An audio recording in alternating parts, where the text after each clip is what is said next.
வணக்கம் நண்பர்களே, இன்றைக்கி என்ன விஷயம் உங்களோட நான் ஷேர் பண்ணிக்க போகிறேன் அப்படின்னு பார்த்தீங்கன்னா, எல்லாருக்குமே ஒரு கேள்வி இருக்கும். அதாவது நமக்கு வர வாட்ஸ்அப் மெசேஜ் இல்லை ஃபேஸ்புக் மெசஞ்சரில் வர மெசேஜோ இல்லை ஸ்கைப்பில் வர மெசேஜோ யாராலும் படிக்க முடியுமா அப்படின்னு சொல்லிட்டு உங்களுக்கு கேள்வி இருக்கும். ஸோ நிறைய பேருக்கு இந்த கேள்வி இருக்கும். ஆனால் அதுக்கான ஆன்சர் என்னென்னு பார்த்தீங்கன்னா கண்டிப்பாக முடியும் தான். ஏன்னா உங்களுக்கு வர ஈஸியாக அவங்களால படிக்க முடியும். அதுக்கு சின்ன ஒரு அப்ளிகேஷன் மட்டும் இருந்தால் போதும். அது உங்களுக்கு தெரியாமல் உங்கள் ஃபோனில் இன்ஸ்டால் பண்ணிட்டாங்கன்னா போதும். உங்களுக்கு வர வாட்ஸ்அப் மெசேஜோ இல்லை ஸ்கைப் மெசேஜோ இல்லை ஹைக்கில் வர மெசேஜோ இல்லை ஃபேஸ்புக் மெசஞ்சரில் வர மெசேஜோ ஈஸியாக அவங்களால படிக்க முடியும். ஸோ அது எப்படி அப்படின்னு தான் இந்த வீடியோவில் நான் சொல்ல போகிறேன். ஸோ அதுக்கு முன்னாடி நம்மளோட சேனலில் இன்னும் நீங்கள் சப்ஸ்கிரைப் பண்ணிக்கலாம். அந்த ரெட் கலர் பட்டனை அது சப்ஸ்கிரைப் பண்ணிக்கங்க. அதுக்கப்புறம் பக்கத்தில் வர பெல் சிம்பிளை அழுத்தி நோட்டிஃபிகேஷன் எனேபிள் பண்ணிக்க. அப்போ தான் நம்ம பப்ளிஷ் பண்ணுற ஒவ்வொரு புது வீடியோவும் உங்களால் உடனே பார்க்க முடியும். ஸோ வாங்க வீடியோக்குள்ளே போவோம். ஸோ அந்த அப்ளிகேஷன், அது என்ன அப்ளிகேஷன் நான் சொல்கிறேன். ஸோ அந்த அப்ளிகேஷன் டவுன்லோட் பண்ணுறதுக்கான டவுன்லோட் லிங்க் டிஸ்கிரிப்ஷனில் கொடுத்துருக்கேன். ஸோ மறக்காமல் அந்த அப்ளிகேஷனை டவுன்லோட் பண்ணி இன்ஸ்டால் பண்ணிங்க. ஒன்ஸ் நீங்கள் இன்ஸ்டால் பண்ணி முடிச்சிட்டிங்கன்னா உங்களுக்கு சில ஆப்ஷன்ஸ் எல்லாம் கேட்கும். அதாவது என்னென்னா உங்களோட இமெயில் அட்ரஸ் கொடுக்க சொல்லும். ப்ளஸ் அதுக்கான பாஸ்வேர்டு அதை லிங்க் பண்ண, அதாவது அது எனேபிள் பண்ணுறதுக்கான பாஸ்வேர்டு 2 முறை கேட்கும். அதை கொடுத்து எனேபிள் பண்ணிட்டீங்கன்னா அதுக்கப்புறம் நோட்டிஃபிகேஷனை எனேபிள் பண்ண சொல்லும். ஸோ நோட்டிஃபிகேஷனும் நீங்கள் எனேபிள் பண்ணிக்கணும். எனேபிள் பண்ணி முடிச்சிட்டிங்கன்னா அதனோட ஃப்ரண்ட் பேஜ் ஓப்பன் பண்ணி ஆப் நீங்கள் ஓப்பன் பண்ணி முடிச்சிட்டிங்கன்னா இந்த மாதிரி தான் வரும்.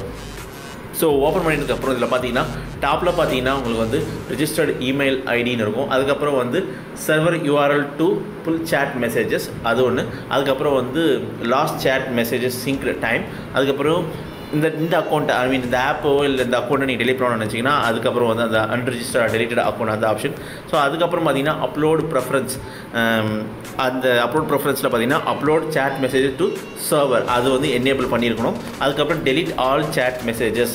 இன்கேஸ் அந்த எல்லா சேட் மெசேஜஸும் அந்த சர்வருக்கு போயிருக்கலாம். அது எல்லாத்தையுமே நீங்கள் டெலிட் பண்ணணும், டெலிட் பண்ணிக்கலாம். ஸோ ஃபர்ஸ்ட் ஒன் நான் ஆல்ரெடி சொன்ன மாதிரி தான் இமெயில் அட்ரஸும் கொடுத்துருங்க. ரெண்டாவது என்னென்னா அந்த இமெயில் நீங்கள் எந்த இமெயில் அட்ரஸை கொடுத்து நீங்கள் லாகின் பண்ணிங்களோ இந்த யூஆர்எல் இருக்குல்ல, இது ஜஸ்ட் நீங்கள் கிளிக் பண்ணிங்கனாவே அது ஓப்பன் ஆகும். ஜஸ்ட் நீங்கள் ஓப்பன் பண்ணிங்க, ஏதாவது ஒரு ப்ரௌசரில் ஓப்பன் பண்ணிங்க. உங்களுக்கு இமெயிலுக்கும், அதாவது நீங்கள் கொடுத்த அந்த இமெயில் அட்ரஸையும் அந்த பாஸ்வேர்டையும் நீங்கள் இங்கே ஈஸியாக என்டர் பண்ணிக்கலாம். ஸோ இப்போ நான் அதை ஓப்பன் பண்ணுறேன். ஓப்பன் பண்ணிங்கன்னா உங்களுக்கே புரியும் எப்படி இருக்குன்னு அந்த ஆப்ஷன்ஸ் எல்லாம். ஸோ இதில் நான் ஓப்பன் பண்ணிவிட்டு ஆல்ரெடி நான் லாகின் பண்ணிட்டதுனால எனக்கு இந்த மாதிரி ஆப்ஷன்ஸ் வருது. ஸோ இதில் பார்த்தீங்கன்னா ஓப்பன் பண்ணி கெட் டீட்டெயில்ஸ் கொடுத்தீங்கன்னா உங்களுக்கு வாட்ஸ்அப், அதாவது ப்ரீவியஸ் அந்த ஆப் இன்ஸ்டால் பண்ணதுக்கப்புறம் வர வாட்ஸ்அப் மெசேஜோ இல்லை ஹைக் மெசேஜ் எல்லாமே நீங்கள் இதில் பார்த்துக்கலாம். ஸோ இதில் மெசேஜ் டீட்டெயில்ஸில் பார்த்தீங்கன்னா எனக்கு இப்போதைக்கு எந்த மெசேஜும் வரல, அதனால் எனக்கு எது காமிக்கல. இன்கேஸ் இந்த அப்ளிகேஷன் உங்களுக்கு வேணாம், இந்த அக்கௌண்ட் வேணான்னு சொல்லிட்டு இங்கேயும் நீங்கள் அன்ரிஜிஸ்டர் பண்ணிக்கலாம். அதுக்கப்புறம் உங்களோட டே வைஸ் யூசேஜ் என்னன்னு சொல்லிட்டு இந்த ஆப் காமிக்கும். ஏன்னா அதில் வாட்ஸ்அப்பில் எத்தனை மெசேஜ் வந்திருக்கு, ஃபேஸ்புக்கில் எத்தனை ஃபேஸ்புக் மெசஞ்சரில் எத்தனை மெசேஜ் வந்திருக்கு, ஹைக்கில் எத்தனை மெசேஜ் வந்திருக்கு, அதுக்கப்புறம் ஸ்கைப்பில் எத்தனை மெசேஜஸ் வந்திருக்கு அப்படின்னு கம்ப்ளீட் அனலிட்டிக்ஸ் நீங்கள் இதை பார்த்துக்கலாம். ஸோ இந்த ஆப் மூலமாக, அதுவும் இல்லாமல் இந்த ஆப் ஃப்ரீ, முற்றிலும் ஃப்ரீ. நீங்கள் எந்த ஒரு பைசாவும் கட்டணும்னு அவசியமே கிடையாது. சரிங்களா?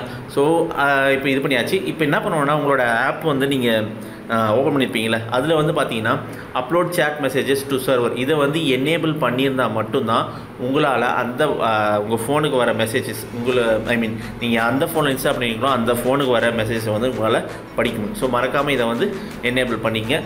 ஸோ கண்டிப்பாக இந்த ஆப் நீங்கள் யூஸ் பண்ணி பாருங்கள், உங்களுக்கு பிடிக்கும் அப்படின்னு நினைக்கிறேன். இந்த ஆப்பை யூஸ் பண்ணி உங்களுக்கு யூஸ்ஃபுல்லாக இருந்துச்சா இல்லையா அப்படின்னு சொல்லிட்டு மறக்காமல் கமெண்ட் செக்ஷனில் கமெண்ட் பண்ணுங்கள். இதில் இன்னொரு விஷயம் நான் மறக்காமல் சொல்ல வேண்டியது என்னென்னு பார்த்தீங்கன்னா, இந்த ஆப்பை எந்த ஒரு காரணத்துக்காகவும் இல்லீகல் ஆக்டிவிட்டீஸ்க்கு யூஸ் பண்ணிடாதீங்க. சரிங்களா? ஸோ அப்படி யூஸ் பண்ணிவிட்டு ஏதாவது ப்ராப்ளம் வந்துச்சுன்னா அதுக்கு நம்ம சேனல் பொறுப்பாகாது. ஸோ எந்த ஒரு இல்லீகல் ஆக்டிவிட்டீஸ்க்கும் நீங்கள் யூஸ் பண்ணக்கூடாது. சரிங்களா? ஜஸ்ட் ஃபார் எஜுகேஷனல் பர்பஸ்க்கு மட்டும்தான் இந்த வீடியோ நான் க்ரியேட் பண்ணி உங்களுக்கு சொல்கிறேன். சரிங்களா? ஸோ இன்றைக்கி நான் அறிஞ்ச தகவலை உங்களோட ஷேர் பண்ணிட்டேன். அதே மாதிரி நீங்கள் அறிஞ்ச தகவல் உங்கள் ஃப்ரெண்ட்ஸுங்களோட மறக்காமல் இந்த வீடியோ ஷேர் பண்ணிங்க. ஸோ மேலும் இந்த வீடியோவை பார்த்ததற்கும் பகிர்ந்ததற்கும் மிக்க நன்றி.